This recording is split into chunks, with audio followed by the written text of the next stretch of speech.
Il existe des combats qui ne se gagnent pas avec l'épée, mais avec le silence. Au Japon, en 1612, 2 maîtres du sabre s'affrontent sur une petite île isolée. L'un s'appelle Sasaki Kojiro, élégant, rapide, redoutable.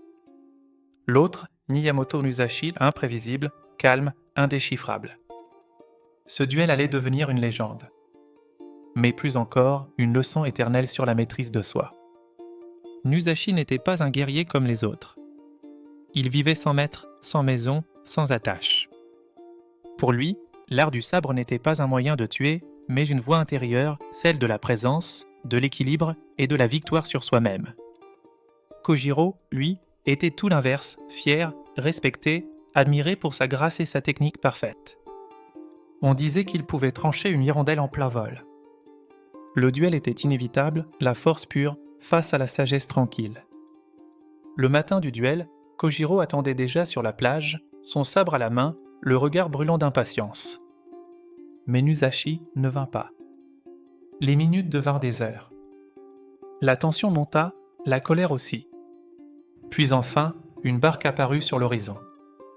Musashi en descendit, lentement, taillant lui-même un sabre de bois dans une rame. Il avait volontairement choisi d'arriver en retard.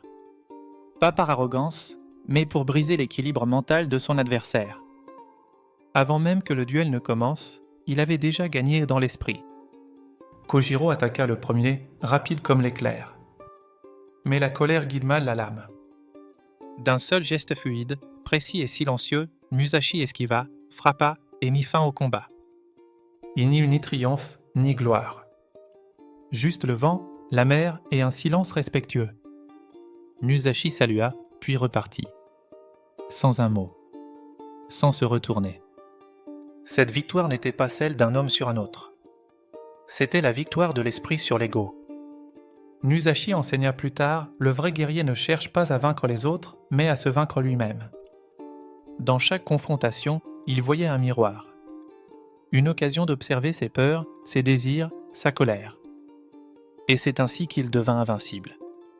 Non pas parce qu'il était le plus fort, mais parce qu'il était le plus calme. Ici s'arrête le récit. Mais pas la leçon. Parcimonie là où le calme devient force.